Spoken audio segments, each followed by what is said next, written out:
បាទសួស្តីសូមស្វាគមន៍មកកាន់ Learn Excel ខ្មែរនៅក្នុងវីដេអូមេរៀនទី17ថ្ងៃនេះបងប្អូននឹងសិក្សាអំពីការការពារ Excel sheet ហើយនិង workbook ដើម្បីទប់ស្កាត់ការកែប្រែទិន្នន័យដោយមិនចាំបាច់អញ្ចឹងយើងនឹងធ្វើការបង្ហាញទាក់ទងនឹងការប្រើ Protect Sheet ដើម្បីចាក់សោ cell និងការការពារ formula និង Protect workbook ដើម្បីការពារ structure និង file ចឹងនៅក្នុងមេរៀននេះយើងមានអត្ថប្រយោជន៍ច្រើនសម្រាប់បងប្អូនធ្វើការឡៃបងប្អូនដែលតាក់ទង admin HR ហើយនិង accounting ចឹងនៅក្នុងតារាងមួយនេះយើងនឹងធ្វើការបង្ហាញបងប្អូនតាក់ទងនឹងការ protect sheet ហើយនឹងការចាក់សោទៅលើរូបមន្តផ្សេងៗជាកន្លែងនេះជាដើមអញ្ចឹងយើងទី1យើងការពារតាក់ទងនឹងការ insert ការលុបការកែប្រែទិន្នន័យរបស់យើងដោយមិនចាំបាច់ហើយទី2យើងនឹងធ្វើការបិទកុំឲ្យឃើញរូបមន្តទាំងអស់នេះអញ្ចឹងយើងចង់បិទចោលអត់ចង់បង្ហាញនៅពេលដែលយើងផ្ញើរបាយការណ៍ទៅនរណាម្នាក់អញ្ចឹងយើងមានធីបសាស្ត្រ2ទី1បងប្អូនអាច select ទៅលើ right ស្ដាំទៅលើ sheet កន្លែងនេះមកហើយបងប្អូនឃើញថា protect sheet នេះអញ្ចឹងបងប្អូន select មកហើយជាធម្មតានឹងចេញឲ្យពីរបែបនេះអញ្ចឹងបងប្អូនអាច select បន្ថែមតាក់ទងនឹងការ insert ការ format row format column insert row ឬក៏ insert hyperlink delete column delete row sort ឬក៏ use auto filter ជាដើម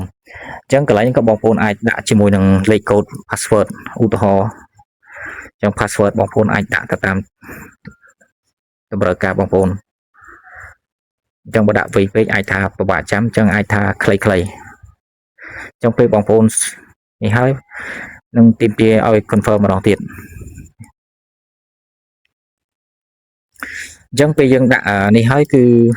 រូបមន្តយើងនៅតែបង្ហាញដដែលប៉ុន្តែគឺយើងការពារទាក់ទងនឹងការកែប្រែឧទាហរណ៍ខ្ញុំចង់កែប្រែអញ្ចឹងនឹង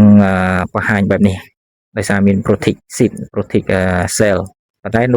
រូបមន្តគឺនៅតែដដែលអញ្ចឹងយើងបង្ហាញអូខេខ្ញុំ unlock unprotect sheet វិញអញ្ចឹងដោះលេខកូដវិញមក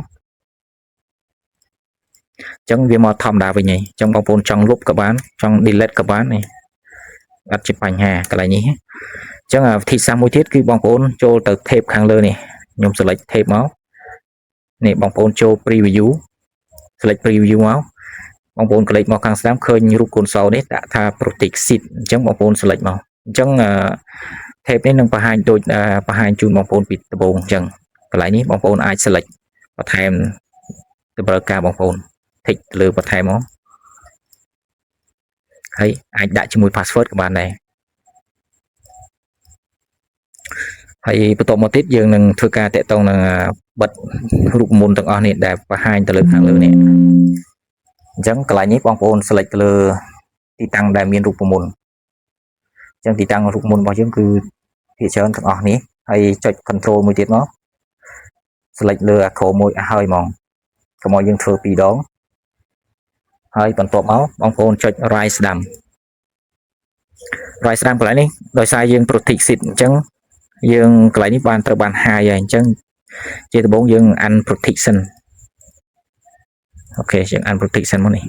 បងប្អូនចុច unprotect ហើយវាដោះហើយដោយសារមិញយើងអត់បានដាក់ជាមួយនឹងលេខកូដទេអញ្ចឹងកន្លែងនេះគឺអត់ទាមទារជាមួយនឹង password ដើម្បី lock ទេអញ្ចឹងបងប្អូន select ជាភាសាទៀតមក control ជាប់មកខាងក្រោមហើយទៅមក right ស្ដាំ right ស្ដាំហើយបងប្អូនយកពាក្យថា format cell select លើ format cell កន្លែងនេះបងប្អូន tick មក tick hidden លេខហើយអូខេ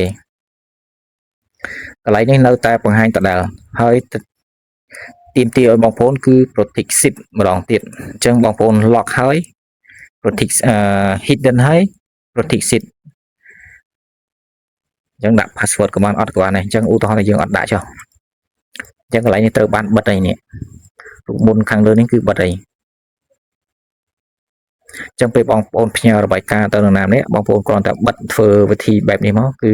កន្លែងនេះអត់អាចឲ្យគេ copy ឬក៏កែប្រែរូបមន្តបងប្អូនទេអូខេអញ្ចឹងក្នុងវីដេអូថ្ងៃនេះយើងចប់តែប៉ុណ្ណេះហើយជួបគ្នាសម្រាប់វីដេអូមេរៀនបន្ទាប់ក្នុងមេរៀនទី13សូមអរគុណ